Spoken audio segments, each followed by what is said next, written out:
So hello everyone, welcome to our YouTube channel. So guys, इस video में हम जितने भी स्टूडेंट हैं बीए प्रोग्राम सेमेस्टर 5th के जितने भी स्टूडेंट हैं उनके लिए वीडियो होने वाली है। सो इस वीडियो में हम बात करेंगे हिस्ट्री ऑफ इंडिया। जिस भी स्टूडेंटों के पास है सेमेस्टर 5th के हो और बीए प्रोग्राम के हो, तो आप लोग के लिए वीडियो होने वाली है। सो प्रीवियस वीडियो में हमने यूनिट फर्स्ट ऑलरेडी हम कर चुके थे। अब हमें सेकेंड यूनिट में करना है expansion and consolidation of British power. कैसे ब्रिटिश जो थे उन्होंने अपने जो क्षेत्र था उसका विस्तार किया था। वो आए थे मतलब ट्रेड के लिए, बिजनेस के लिए, बट वो क्या करने लगे थे, हम पे रूल करने लगे थे। और कैसे कैसे उन्होंने एक एक करके मतलब सबसे पहले बंगाल उन्होंने जीता, फिर मैसूर, मराठा। तो इन सब के बारे में हमें इस सेकेंड यूनिट में पढ़ना है। तो चलिए स्टार्ट करते हैं आज के हमारे वीडियो। वीडियो स्टार्ट करने से पहले अगर आप हमारे चैनल पर नए आए हो तो नीचे दिए गए बेल आइकन को दबा के चैनल को सब्सक्राइब कर दीजिए, जिससे सारी नोटिफिकेशन आपके पास जल्द से जल्द पहुंचे।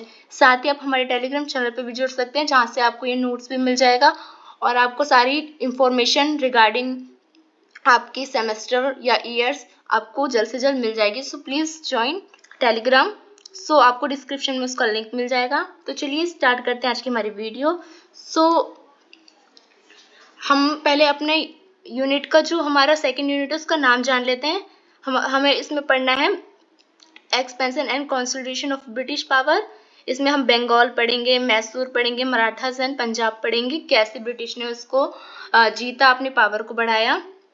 और इसमें आइडियोलॉजीज और स्ट्रेटजीज क्या थी ब्रिटिश की, मतलब कैसे उन्होंने, किस विचारधारा से उन्होंने ये सब हम जो बंगाल, मैसूर, मतलब हम पे रूल कैसे किया था 200 वर्षों तक। तो उनकी विचारधारा क्या थी, जैसे कि उन्होंने फूट डालो नीति के तहत ही हम पे राज किया था। तो ये सब हम इसमें पढ़ेंगे। तो सबसे पहले हम इंट्रोडक्शन से स्टार्ट करते हैं। सो आप ये इंट्रोडक्शन में आप ये पिक्चर देख सकते हो ब्रिटिश एम्पायर की। तो ब्रिटिश एम्पायर जो है, ब्रिटिश साम्राज्य जो है, वो भारतीय उपमहाद्वीप में विस्तार और सुदृढ़ीकरण में 18वीं से जो 19वीं शताब्दी थी उसमें सबसे महत्वपूर्ण घटनाओं में से एक है। मतलब अगर हम मॉडर्न हिस्ट्री पढ़ते हैं तो उसमें मतलब हम क्या पढ़ते हैं, सबसे ज्यादा इम्पोर्टेंट मॉडर्न हिस्ट्री में यही है कि ब्रिटिश पावर क्या हो रही थी उस समय। और वो एक्सपेंशन हो रहा था बहुत ज्यादा, उनका बहुत ज्यादा विस्तार हो रहा था उनका। तो जो 1707 में जब औरंगजेब की मृत्यु होती है उसके बाद मुगल साम्राज्य कमजोर हो गया था। हमने देखो थर्ड, हम जब 4th सेमेस्टर पढ़ रहे थे, हम उसमें पढ़ रहे थे हम मुगल साम्राज्य। तो हमने औरंगजेब पढ़ा था। तो औरंगजेब की जब मृत्यु हो जाती है तभी से क्या होने लगता है, मुगल साम्राज्य का पतन होना धीरे धीरे स्टार्ट हो जाता है। तो साम्राज्य पतन आप ये नहीं कह सकते कि 1707 से ही होने लगा औरंगजेब की मृत्यु के बाद। पर क्या होता है, कोई जो जैसे कि केंद्रित शासन था, मुगल साम्राज्य था, उसकी जो सत्ता थी वो थी दिल्ली तक। पर क्या हुआ, जब औरंगजेब की मृत्यु हुई तो उसके बाद के जो शासक थे वो इतने योग्य नहीं थे कि वो केंद्रित कर सके। तो इसलिए क्या हुआ, छोटी छोटी जो राज्य थे, क्षेत्रीय राज्य और रीजनल जो पावर्स थी, वो क्या हो रही थी, इमर्ज हो रही थी। तो क्या हुआ, जैसे कि बंगाल में बंगाल के नवाब ने अपनी क्या करी, क्षेत्रीय सत्ता बना ली, अवध में बना लिया। दक्षिण भारत में आपको मराठा मिल जाएंगे देखने को। तो ये सब क्या कर रहे थे, अपनी पावर को बढ़ा रहे थे। क्यों? क्योंकि औरंगजेब की मृत्यु के बाद जितने भी मुगल जो शासक थे वो इतने शक्तिशाली और इतने योग्य नहीं थे कि वो केंद्रित शक्ति को बना सके। जो 1707 से पहले जितने भी 6 जो राजा रहे हैं मुगल की, तो वो क्या कर रहे थे, वो अपनी शक्ति केंद्र में रख रखे थे। इसके बाद क्या हो गया, शक्ति बढ़ गई, क्षेत्रीय शक्ति उभरने लगी। कहीं पंजाब उभरने लगा, सिख उभरने लगे, तो दक्षिण में मराठास उभरने लगे, शिवाजी वगैरह। अवध में उड़ने लगे, बंगाल में नवाब उड़ने लगे, हैदराबाद के निजाम। तो ये सब उस समय उभरने लगे थे। तो इससे क्या हुआ, जिससे भारतीय उपमहाद्वीप में राजनीतिक अस्थिरता और क्षेत्रीय शक्तियों का उभराना हुआ। तो यही राजनीतिक अस्थिरता हुई। क्यों हुई? क्योंकि औरंगजेब मर गया, उसके बाद कोई योग्य शासक नहीं रहा। तो पॉलिटिकल क्या हो गया, राजनीतिक में अस्थिरता हो गई, कोई योग्य शासक नहीं रहा, कोई स्थिर राजा नहीं रहा, इसलिए अस्थिरता हो गई। और क्षेत्रीय शक्ति उभरना, जैसे मैंने आपको बताया, जैसे कि बंगाल के नवाब उभरा, दक्षिण में मराठा उभरे, अवध के नवाब उभरे। तो ये सब क्या हो रहे थे उस समय, जो रीजनल जो पावर्स थी वो उभर रही थी। क्यों? क्योंकि सेंट्रल जो पावर थी वो क्या हो रही थी, बहुत ज्यादा कमजोर हो रही थी। तो इस जो अस्थिरता था उसका लाभ ही किसने उठाया? उसी लाभ को उठाया ब्रिटिशों ने। वो आए थे रूल व बिजनेस करने के इरादे से ही, बट क्या हुआ, उन्होंने देखा कि भारत में अस्थिरता है, राजनीतिक अस्थिरता है, कोई अखंड भारत नहीं बना पा रहा है। जैसे कि मुगल है तो वो पहले तो औरंगजेब से पहले जितने भी राजा थे वो तो सबको कंट्रोल करके रख रहे थे, पूरे इंडिया को। बट इसके बाद जो थे वो नहीं कंट्रोल कर पा रहे थे। सारे अलग अलग भारत में ही इतने सारे लोग, इतने एक भारत में पहले एक राजा होता था तो फिर इतने सारे राजा उभरने लगे, सब अपनी अपनी मनमानी करने लगे, सबकी अपनी सेना होने लगी। तो इस वजह से क्या हुआ, इसी का फायदा किसने उठाया? ब्रिटिश ने उठाया, ब्रिटिश ईस्ट इंडिया कंपनी ने। तो इसने भारत में अपना साम्राज्य विस्तार करना शुरू कर दिया था। तो 18वीं से 19वीं शताब्दी के दौरान क्या हुआ, ब्रिटिशों ने विभिन्न भारतीय रियासतों और शक्तियों पर विजय प्राप्त की। तो अभी हम इसी में वही पढ़ेंगे जो हमारा यूनिट सेकंड है, कि कैसे रियासतों पे सबसे पहले ब्रिटिशों ने शक्ति पाई। तो सबसे पहले ब्रिटिश ने बंगाल से अपनी क्षेत्रीय विस्तार नीति शुरू की। सबसे पहले उसने जिस जो राज्य को जीता था वो था बंगाल, फिर मैसूर, फिर मराठा, फिर पंजाब, और ये हमारे सेकेंड यूनिट में हमें पढ़ना भी है। तो भारत की जो विभिन्न रियासतें थी जैसे कि बंगाल, मैसूर, मराठा, पंजाब, आपने पढ़ी होगी। तो रियासतों और जो शक्तियों का अपना प्रभुत्व इसने स्थापित करने के लिए ब्रिटिश ने क्या किया था, एक सुसंगठित और सुव्यवस्थित रणनीति अपनाई थी। इन्होंने इन जो क्षेत्रीय जो उभर रहे थे उसको अपने अंडर में लेने के लिए और अपने कंट्रोल में करने के लिए इन्होंने क्या करी, एक नीति बनाई थी, एक पॉलिसी बनाई थी। तो इस रणनीति में इन क्षेत्रों में क्या करा ब्रिटिश ने, विजय के पीछे केवल सैन्य शक्ति ही नहीं थी बल्कि कूटनीति और राजनीतिक रणनीति भी इसमें भूमिका निभाती है। तो मतलब सिर्फ ये नहीं कि ब्रिटिश ने सैनिक उनके पास ज्यादा थे तो वो जीत गए, इन्होंने बहुत ज्यादा कूटनीति और राजनीति का भी उपयोग किया था। पहली बात तो जो उस टाइम जब ब्रिटिश आए थे 18वीं शताब्दी में,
तो इसका परिणाम क्या हुआ?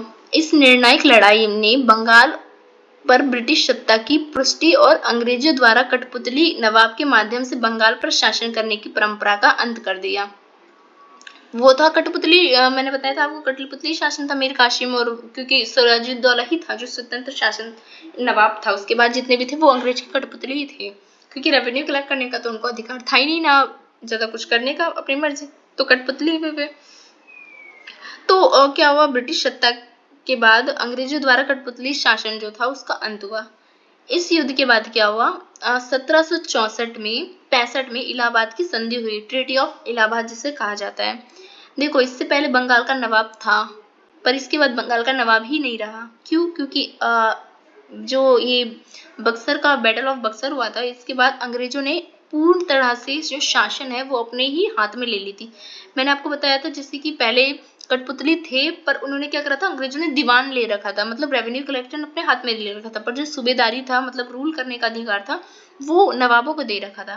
बट क्या हुआ, इस लड़ाई के बाद उन्होंने रूल करने का भी अधिकार और रेवेन्यू कलेक्ट करने का भी अधिकार, दोनों क्या हुआ, अपने हाथ में ले लिया।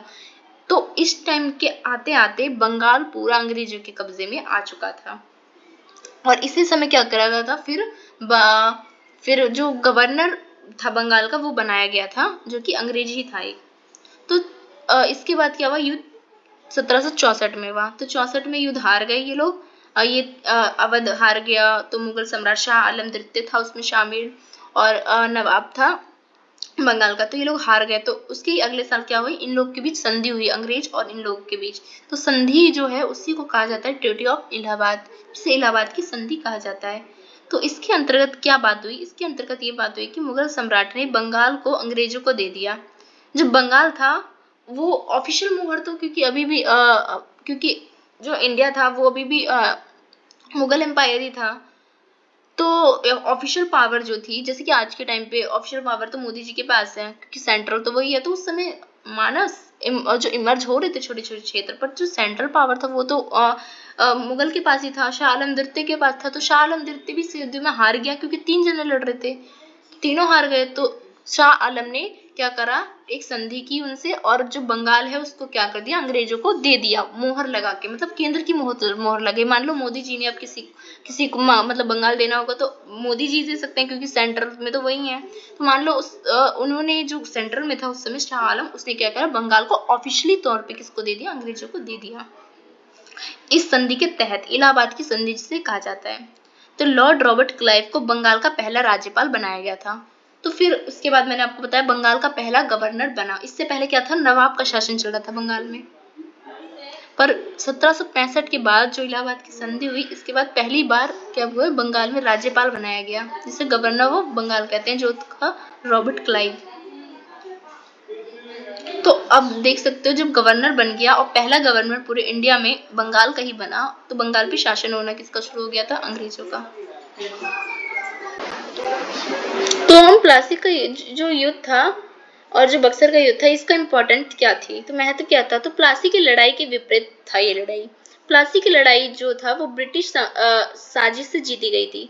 बट हम ये नहीं कह सकते कि मतलब प्लासी के युद्ध से मतलब अंग्रेज का शासन शुरू होना स्टार्ट हो गया था। क्यों? क्योंकि प्लासी के युद्ध में अंग्रेज ने खुद अपनी शक्ति नहीं दिखाई थी, उसने चालाकी की थी और सिराजुद्दौला के परिवार से क्या करवाया था, मतलब कहते हैं ना, घर का वेदी लंका ढाए, तो वही वाला हाल था। उसमें कोई अंग्रेज का खुद का शक्ति नहीं थी, तो ऐसे हार हो गई। तो चालाकी से युद्ध था। पर जो ये बक्सर का जो युद्ध था, इसमें अंग्रेज इस समय क्या हुआ था, ब्रिटिश जो थे वो बहुत ज्यादा ताकतवर हो चुके थे, और इसके अपोजिट में ब्रिटिश के अपोजिट में तीन बहुत अच्छे शासक थे, जिस बंगाल का नवाब और मुगल साम्राज्य का आलम शाह द्वितीय और अवध का नवाब, ये तीनों थे। फिर भी क्या हुआ, ब्रिटिश ने इनको हरा दिया, क्योंकि उस समय तक उनकी रणनीतिक कौशल जो थी लड़ाई की बहुत अच्छी हो चुकी थी।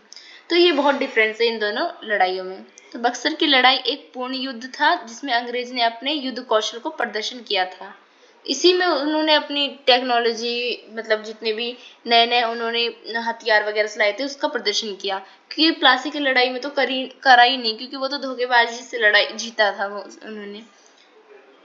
तो इस लड़ाई का महत्व इस तथ्य में था कि केवल बंगाल के नवाब नहीं बल्कि भारत के मुगल सम्राट भी अंग्रेजों से हार गए थे। मैंने बताया था ना आपको, 3 जने थे, बंगाल का नवाब था, अवध का नवाब था और मुगल साम्राज्य का शाह आलम द्वितीय था। इस जीत ने क्या करा था, अंग्रेज को उत्तर भारत में एक महान शक्ति और पूरे देश में वर्चस्व कायम करने में मदद की थी। क्योंकि इसके बाद क्या हुआ, बंगाल जो था वो क्या करा, मुगल जो था शाह आलम द्वितीय, उसने किसको दे दिया था,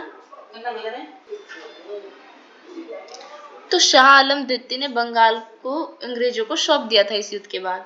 तो इस युद्ध के बाद 1 साल बाद एक संधि हुई थी जिसे कहते हैं इलाहाबाद की संधि, ट्रीटी ऑफ इलाहाबाद, जो कि 1765 में हुई थी।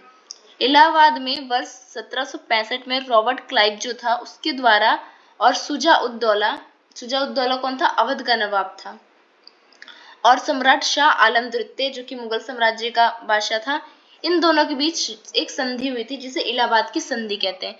क्यों? क्योंकि जो बक्सर की लड़ाई हुई थी उसमें ये लोग हार गए थे, ये तीनों नवाब और जो ये मुगल साम्राज्य का शाह आलम द्वितीय था, तो ये एक क्या कर रहे थे, एक साथ लड़ रहे थे, तो ये हार गए, तो अब तो इनको ट्रीटी करनी पड़ेगी, हार गए अंग्रेज से, तो इन दोनों ने अंग्रेजों के साथ एक संधि की थी। तो इसको अलग अलग हम पढ़ते हैं, पर इन दोनों संधि को हम इलाहाबाद संधि कहते हैं, बट इन दोनों की संधि अलग थी क्योंकि ये तो शुजा-उद-दौला अवध का था, तो अवध के साथ अलग संधि होगी और मुगल साम्राज्य के साथ अलग संधि होगी, तो हमें पढ़ना है, पर इन दोनों को इलाहाबाद की संधि कहते हैं। तो सबसे पहले अवध के नवाब के साथ संधि हुई थी, तो उस संधि के बारे में पढ़ते हैं। तो शाह आलम द्वितीय के साथ संधि और अवध के साथ संधि, इन दोनों संधि को कहते हैं इलाहाबाद संधि। तो इस संधि के तहत अंतर्गत नवाब ने इलाहाबाद और काड़ा का जो क्षेत्र था वो मुगल सम्राट को सौंप दिया था, शाह आलम द्वितीय को। तो जब ये हार गए तो इसने क्या करा, इसने डायरेक्ट उसको नहीं दिया अंग्रेजों को, इसने शाह आलम द्वितीय को दिया, और कंपनी को युद्ध में क्षतिपूर्ति होने के कारण 50 लाख रुपए का भी भुगतान देना पड़ा। अब ये लोग खुद लड़ाई लड़ने गए थे और ये लोग हार गए, तो अब इनको क्या करना पड़ा, अंग्रेज को 50 लाख रुपए भी देने पड़े और इलाहाबाद और काड़ा क्षेत्र भी देना पड़ा। साथ ही बनारस की जमींदार जो बलवंत सिंह था उसकी संपत्ति का पे भी पूरा कब्जा कर लिया था इन्होंने, साथ बनारस का पूरा क्षेत्र ले लिया और 50 लाख रुपए लिया, और इलाहाबाद और काड़ा का क्षेत्र इस संधि में अवध के नवाब ने किसे दिया, अंग्रेजों को दिया, क्योंकि ये लोग हार गए थे। उसके बाद शाह आलम द्वितीय के साथ भी संधि हुई। अब इसने क्या कह दिया हारने के बाद, तो बादशाह को कंपनी के संरक्षण में इलाहाबाद में रहने के लिए कहा गया। तो इस संधि के तहत अंग्रेज जो थे उन्होंने शाह आलम द्वितीय को इलाहाबाद में रहने को कहा। साथ ही मुगल सम्राट ने 26 लाख रुपए वार्षिक भुगतान के बदले ईस्ट इंडिया कंपनी को बंगाल, बिहार और उड़ीसा की दीवानी दे दी। तो अब क्या करा, जैसे अवध के नवाब ने 50 लाख रुपए दिया, तो वैसे ही इन्होंने क्या करा, 26 लाख रुपए दिया, हर साल 26 लाख रुपए देने का वादा किया और वार्षिक भुगतान, और साथ में बंगाल, बिहार और उड़ीसा से जो दीवानी थी, मतलब दीवानी वो होते टैक्स रेवेन्यू करने वाले, तो टैक्स लेने का अधिकार भी किसे दे दिया, अंग्रेजों को अब ऑफिशियल तौर पे मिल गया, क्योंकि शाह आलम द्वितीय ऑफिशियल मोहर इसी के पास थे, क्योंकि यही उस समय मुगल सम्राट था। तो इस संधि के तहत सम्राट द्वारा उक्त प्रांतों में निजात कार्यों जैसे सैन्य रक्षा, पुलिस, न्याय प्रशासन आदि बदलने के लिए 53 लाख रुपए की राशि भी दी गई। तो 26 लाख रुपए, 53 लाख रुपए, ये सारे पैसे उन्हें संधि में दिए गए थे। तो आप समझ गए, हारने के बाद अंग्रेजों, एक तो हरा दिया अंग्रेजों ने इन तीनों को, साथ में संधि हुई तो जगह भी ले ली, जमीन भी ले ली, दीवानी भी ले ली, सब ले लिया, फिर कब्जा हो गया, बंगाल, बिहार, उड़ीसा भी ले लिया। उसके बाद जानते बंगाल विजय हमने जान लिया। जब बंगाल विजय, जब ये लास्ट में आप देख रहे हो, जब शाह आलम द्वितीय से संधि हुई, शाह आलम द्वितीय ने बंगाल, बिहार और उड़ीसा दे दिया, तो अब तो उन्हीं का हो गया, तो बंगाल पे तो इन्होंने विजय पा लिया ब्रिटिश इंडिया कंपनी ने। अब जानते हैं मैसूर पेन के विजय के बारे में। तो 1767 से लेके 1799 तक क्या करा था उन्होंने, मैसूर विजय की थी। तो आंग्ल मैसूर युद्ध के नाम से इन्हें जानते हैं, एंग्लो मैसूर वॉर्स कहते हैं इन्हें, एंग्लो यानी अंग्रेज का युद्ध, मैसूर युद्ध, तो एंग्लो मैसूर युद्ध के नाम से इन्हें जाता है। एंग्लो मैसूर युद्ध जो है वो 18वीं शताब्दी में ब्रिटिश ईस्ट इंडिया कंपनी और मैसूर के जो राज्य के बीच लड़ी गई 4 प्रमुख युद्ध थी। तो जो मैसूर और के जो राजा थे और जो अंग्रेज थे उसके बीच में 4 वॉर लड़ी गई है, जिसे 4 एंग्लो युद्ध कहते हैं। एंग्लो युद्ध फर्स्ट, एंग्लो युद्ध सेकंड, एंग्लो युद्ध थर्ड, एंग्लो युद्ध फोर्थ कहते हैं। ठीक है, 4 एंग्लो मैसूर युद्ध है जो कि अलग अलग टाइम पे लड़ी गई है। ये युद्ध भारत में ब्रिटिश साम्राज्य के विस्तार और मैसूर के सुल्तान द्वारा इसके विरोध के कारण से हुए थे। मैसूर का नेतृत्व सबसे पहले हैदर अली और बाद में उनके पुत्र टीपू सुल्तान ने किया था। आपने सुना होगा टीपू सुल्तान हैदर अली को सबसे ज्यादा। तो एक कारण क्या था, अंग्रेजों का एक तो क्षेत्र विस्तार करना चाहते थे वो अब, तो पहला कारण ये था। दूसरा कारण था कि मैसूर के जो सुल्तान थे वो क्या करते थे, अंग्रेजों का विरोध करते थे और उन्हीं को रोकने के लिए अंग्रेजों ने क्या करा, इन दोनों के बीच युद्ध हुई जिसे हम कहते हैं 4 एंगल मैसूर युद्ध। सबसे पहला जो हमारा एंगल मैसूर युद्ध हुआ था वो हुआ था 1767 में से 1769 तक, मतलब 1769 तक। इस युद्ध में क्या हुआ था, इस युद्ध में हैदर अली कौन था, हैदर अली मैसूर का सुल्तान था। तो इसने सेना के खिलाफ कुशल रणनीति और उपयोग किया था। देखिए अभी पूरे भारत में जो सैनिक शक्ति थी वो सब पुरानी थी, पर ब्रिटिश इंडिया कंपनी नहीं लाई थी। पर जो हैदर अली और जो टीपू सुल्तान थे ना, ये अपने सैनिक को क्या कर रहे थे, टेक्नोलॉजी वाली नई नई जो रणनीति थी उसको सिखा रहे थे। मतलब जो अंग्रेजों के पास थी वो ये लोग भी सिखा रहे थे अपने इसको। तो ब्रिटिशों को कई मोर्चों पर पराजित भी किया इन्होंने।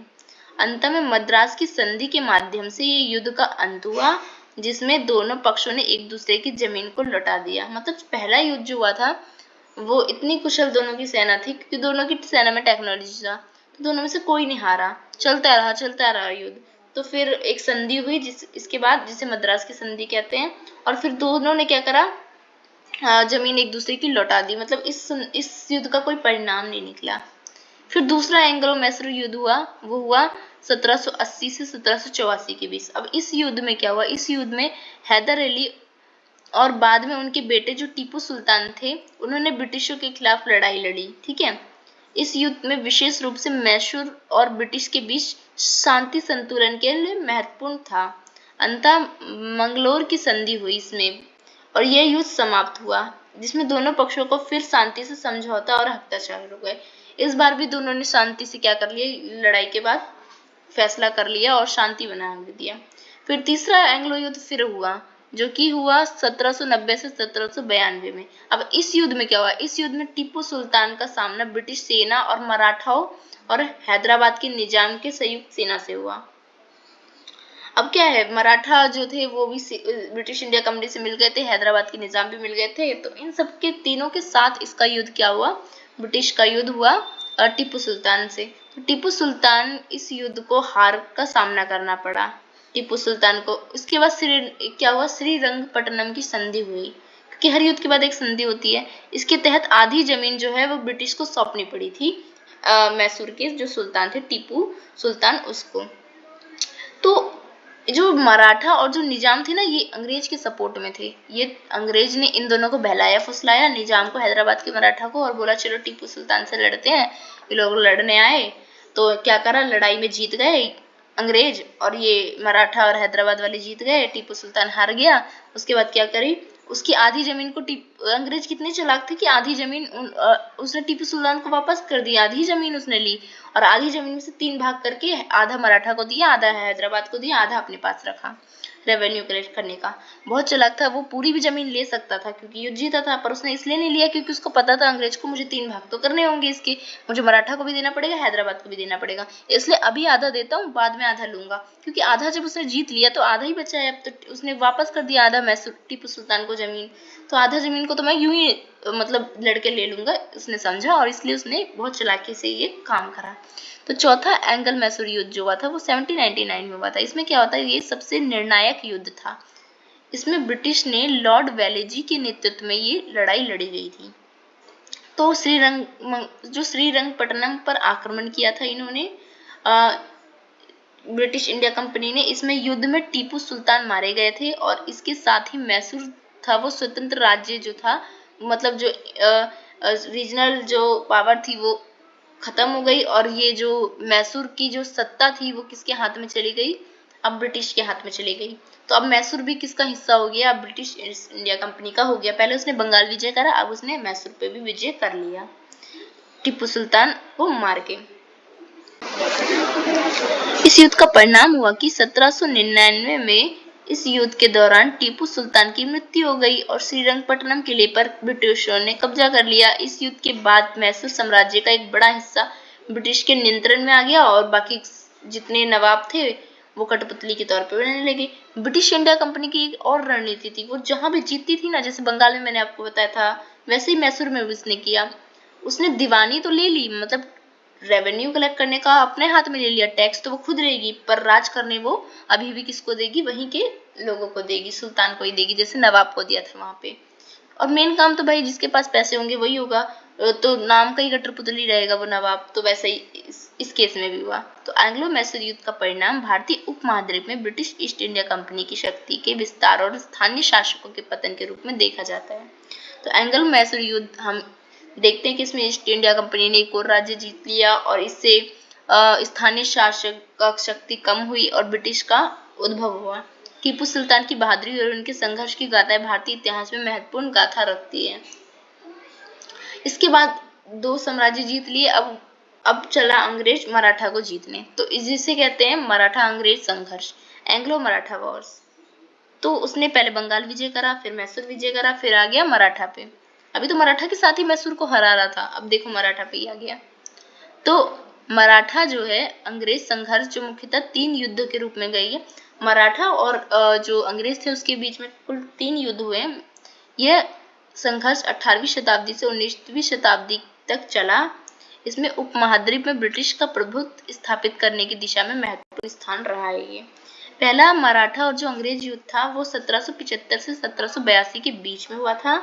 ये युद्ध जो है वो ईस्ट इंडिया कंपनी और मराठा के बीच हुआ था। इस युद्ध की शुरुआत सूरत की संधि के साथ हुई थी, जिसे राघोबा यानी रघुनाथ राव ने पेशवा बनने के लिए अंग्रेजों की सहायता मांगी थी। तो जो रघुनाथ राव उसने पेशवा बनने के लिए सहायता मांगी अंग्रेज से कि आप हमें मतलब मदद करो हमें पेशवा बनने के लिए। और यही जो युद्ध था वो मराठा अंग्रेज का पहला युद्ध था। लेकिन मराठा संघ के अन्य नेता विशेषकर नाना फडणवीसी ने इसका विरोध किया। इस संघर्ष में कोई निर्णायक परिणाम नहीं निकला और अंत में सल्बी की संधि हुई, ट्रीटी ऑफ सल्बी 1782 में। इसके साथ ही युद्ध समाप्त हुआ। इस संधि के तहत अंग्रेजों और मराठाओं के बीच शांति बनी रही और उनके अधिकार क्षेत्र वापस उनको मिल गए। फिर दूसरा अंग्रेज और मराठा का युद्ध जो हुआ वो 1803 से 1805 के बीच हुआ। इस युद्ध में क्या हुआ, ये दूसरा युद्ध था। इसमें आंतरिक मराठा संघर्ष और अंग्रेजों के बढ़ते प्रभाव के कारण हुआ था ये युद्ध। इस समय तक अंग्रेज ने दक्षिण भारत और बंगाल में काफी हद तक अपना नियंत्रण स्थापित कर लिया था, जैसे कि हमने ऊपर पढ़ा। मराठा साम्राज्य के विभाजन और कमजोर नेतृत्व का फायदा उठाते हुए क्या करा, इसने ये युद्ध लड़ा और ये युद्ध निर्णायक युद्ध भी रहा। क्योंकि मतलब क्या था, हिंदुस्तान में क्या चल रहा था उस समय, सब ज्यादा ही अपने में लड़ने लग गए थे, जाति व्यवस्था के तौर पे भी, धर्म पे भी, और साथ में जैसे मराठा थे सबको गद्दी चाहिए थी अपने में, अपने ही मतलब राज्य को खत्म करने के लिए वो लोग अंग्रेज की मदद ले रहे थे और अंग्रेज अपना फायदा उठा रहे थे।